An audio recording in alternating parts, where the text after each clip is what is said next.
तो राम राम जी, कैसे हैं आप सब। मैं सुमित और स्वागत है आपका अपने इस चैनल में। तो आज हम लोग गोवा से निकल रहे हैं। एक फ़ोन आ गया है, कुछ काम है तो निकलना पड़ेगा, मुझे परसों तक पहुंचना है घर। तो इसीलिए अब यहाँ से निकलते हैं। और बीचेस वगैरह आपने देख ही लिए, एक दो बीचेस और रह गए हैं तो लगभग सब सेम हैं। तो उसकी जगह हम चल रहे हैं अभी यहाँ जो फेमस चर्च है वहाँ पर, वो आपको दिखा देते हैं। और साथ में जो दूधसागर फॉल है, जो दूधसागर फॉल्स पड़ता है कर्नाटका बॉर्डर पे, वहाँ चलेंगे। वहाँ की भी कोशिश करेंगे कि टाइम निकाल के वहाँ चल सकें। और वहाँ के बाद सीधे निकलेंगे घर के लिए।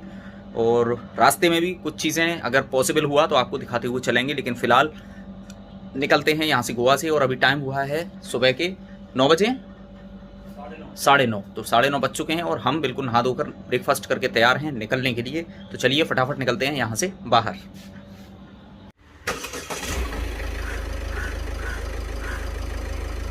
तो अभी हम होटल से नहीं निकले हैं, आप देख लीजिए। और अभी तक हमारी मतलब घर से और यहाँ तक जो कार है वो चली है 1954। पहले मैं आपको दिखाना भूल गया था, लेकिन ये ज़रूरी है आप सभी को बताना, इसलिए मैं दिखा दे रहा हूँ। 1954 चली है। अब लौटते में कितना चलती है और टोटल कितना चलती है, ये चीज़ आपको भी ध्यान रहेगी, आप भी देख सकते हैं इसको। इसलिए मैंने आपको बता दिया है कि कार हमारी वन साइड से चली है 1954 किलोमीटर।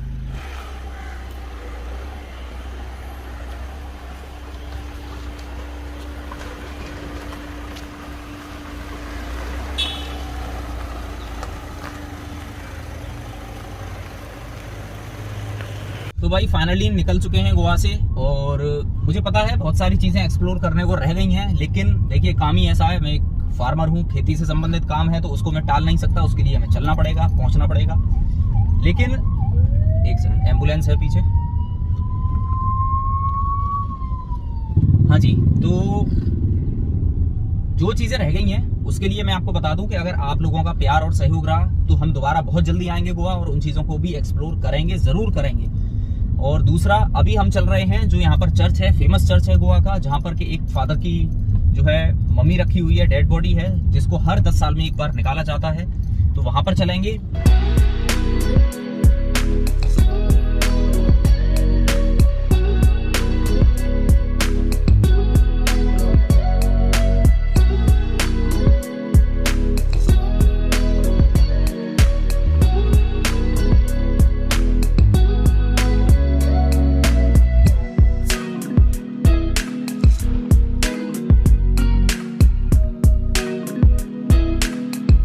तो ये है वो चर्च,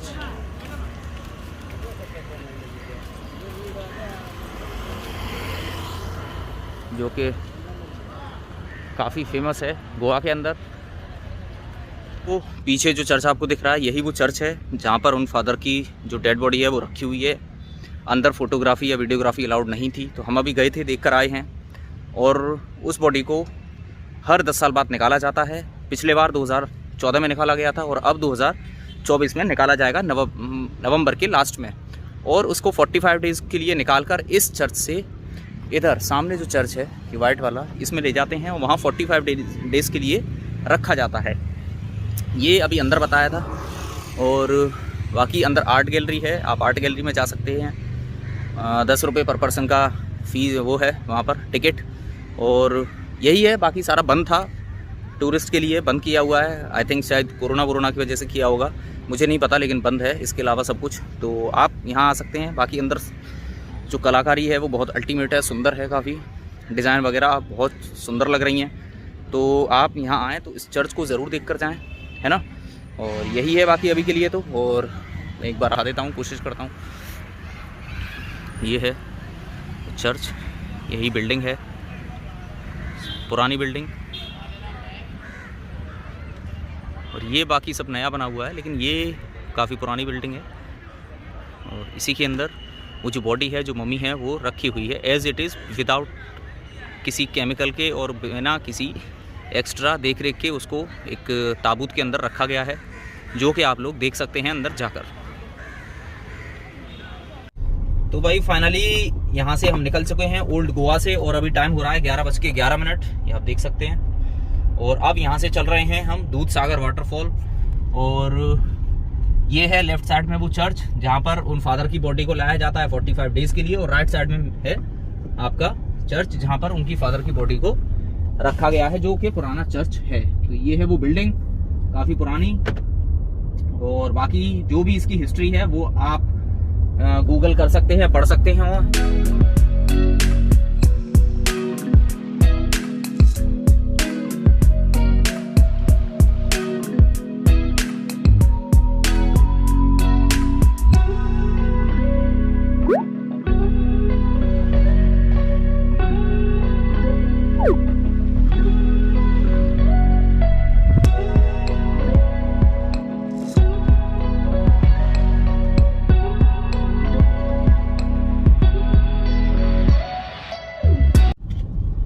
तो भाई फाइनली हम पहुंचे हैं। अभी ये दूधसागर वाटरफॉल है जहां से टैक्सी मिलती है। हमें ये नहीं पता था कि अपनी गाड़ी से हम वहां नहीं जा सकते।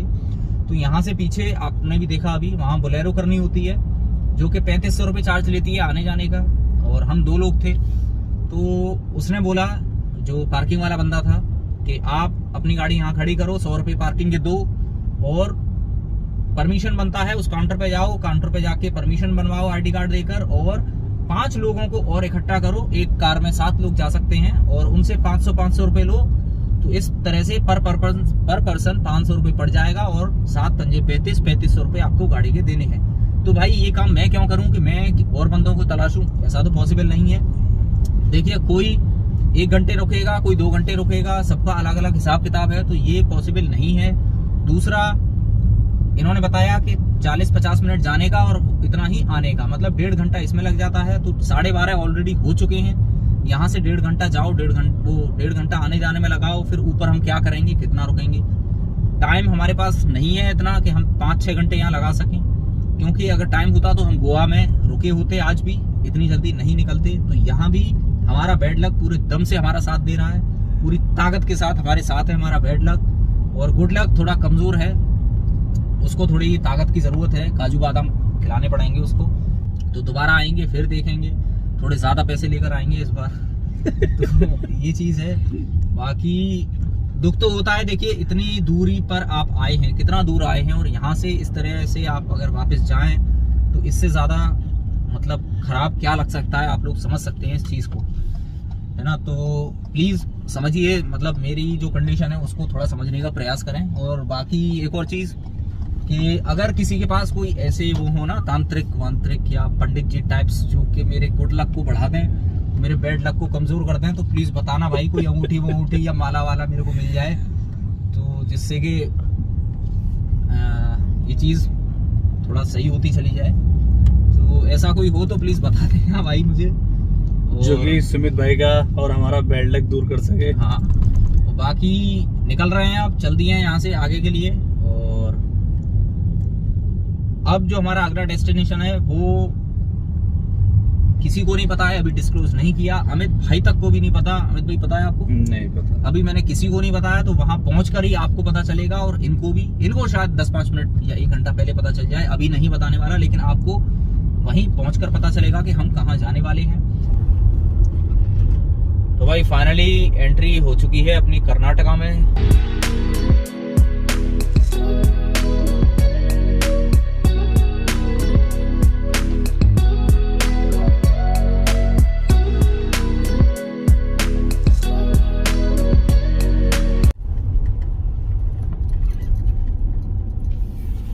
तो अगर आप इस तरफ से आने की सोच रहे हैं, कोई छोटी कार लेकर, हैचबैक या सेडान को लेकर, तो पहले कंफर्म कर लें आने से पहले, क्योंकि फिलहाल इस टाइम पर, जिस दिन मैं वीडियो बना रहा हूँ, मार्च में, मिड मार्च में, इस रोड की हालत ज़्यादा अच्छी नहीं है।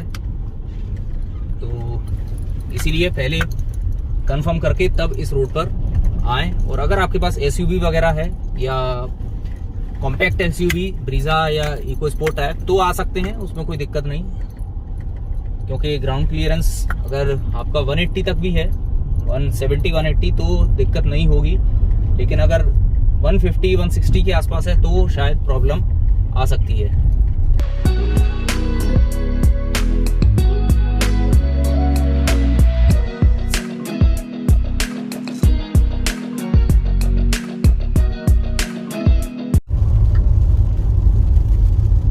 भाई बारिश भी शुरू हो चुकी है। अब बस इतना रहम कर दे बारिश कि ज़्यादा तेज़ ना हो, क्योंकि जो कच्ची रास्ता है जहाँ काम चल रहा है वहाँ तो कीचड़ हो जाएगा, और कीचड़ होने के बाद बड़ी दिक्कत हो जाएगी, पूरी गाड़ी गंदी और पता भी नहीं चलेगा कहाँ गड्ढा है कहाँ नहीं।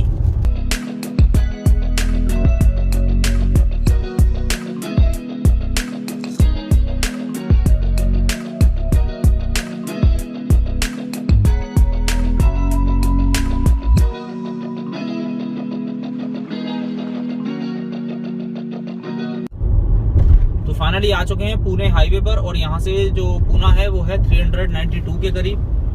और अभी देखते हैं पुणे पहुँचने तक कितना टाइम लगे, और पुणे के बाद फिर कहाँ जाना है कहाँ चलना है वो भी आगे ही पता चलेगा।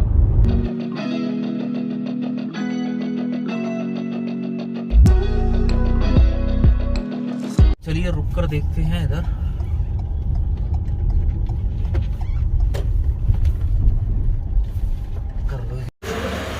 तो फाइनली बैठे हुए हैं, ये एक रेस्टोरेंट मिला है हमें अमर ओनली वेज करके, और आप इसका रेट लिस्ट देखिए, बहुत ही सही लगा मुझे, है ना। ये है, और उधर ये देखिए, है ना। और ये देखने के बाद आप होटल देखिए, एकदम साफ़ सुथरा बढ़िया।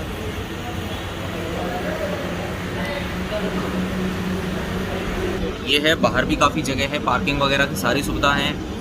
तो इन सभी सुविधाओं के हिसाब से इसका जो रेट लिस्ट है, जो प्राइस है, बहुत सही है, बिल्कुल जेन्युइन है, बहुत बढ़िया है मैं कहूँगा। तो अगर आपको रुकना है, कुछ नाश्ता करना है हल्का फुल्का, या लंच डिनर करना है, तो आप यहाँ रुक सकते हैं, बहुत बढ़िया जगह है। और ये आपका पड़ता है जो बेलगावी और पुणे के बीच में। जब पहला टोल हम क्रॉस करेंगे बेलगावी की तरफ से, तो वहाँ से करीब 50 किलोमीटर्स आगे लेफ्ट हैंड साइड पर ही आपको ये मिल जाता है, तो यहाँ आप रुक सकते हैं। मैं तो आपको इस जगह को बिल्कुल रिकमेंड करूँगा। और बाकी अभी यहाँ खाकर चलते हैं कुछ, और फिर बाहर जाके आपको बताता हूँ। एक बार फ्रंट से लोकेशन दिखा दूँगा और बता दूँगा कि फूड का जो टेस्ट था वो कैसा था।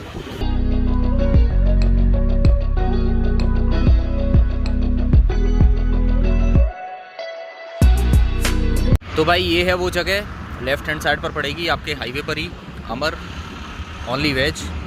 और बाकी हमने यहाँ डोसा लिया, मैंने, अमित भाई ने डोसा, मैंने ब्रेड बटर और कॉफ़ी। तो सब चीज़ सही है, बढ़िया है, आप यहाँ आ सकते हैं, मेरे द्वारा रिकमेंडेड है ये जगह। ये है, बाकी पार्किंग में आपको दिखा दूँ, शेड के अंदर पार्किंग है, तो और क्या चाहिए इतने पैसे में आपको। तो चलिए अब निकलते हैं यहाँ, और इधर चलना है हमें। पीछे रह गया आपका बेलगांव, अभी पुणे है यहाँ से करीब 290, आई थिंक 280 या 290 के करीब होगा। तो निकलते हैं यहाँ से फटाफट से। तो भाई सबसे पहली बात, ये बाबूजी क्या कर रहे हैं, कैमरा ऑन कर लेते हैं, रिकॉर्डिंग शुरू नहीं करते, और मैं पिछले आधे घंटे से बकर बकर कर रहा हूँ, पता चला वो रिकॉर्डिंग नहीं हुआ। भाई वास्तव में बैड लक चल रहा है। और ये एक बार नहीं हो रहा है, ये कई बार हो चुका है। गोवा के अंदर भी ऐसा कई बार हुआ है, मतलब एक एक चीज को हमें 2 बार 3 बार बोलना पड़ा है, तब कहीं जाके वो रिकॉर्ड हुई है। अच्छा, एक आध बार इन्होंने परेशान कर रखा है। एक आध बार आप पे भी हुआ है सर? हाँ, 1-2 बार मेरे पास हुआ है, लेकिन ये आदमी रेगुलर करे जा रहा है पिछले 3 दिन से। तो ये भाई ऐसा मत करो बहुत।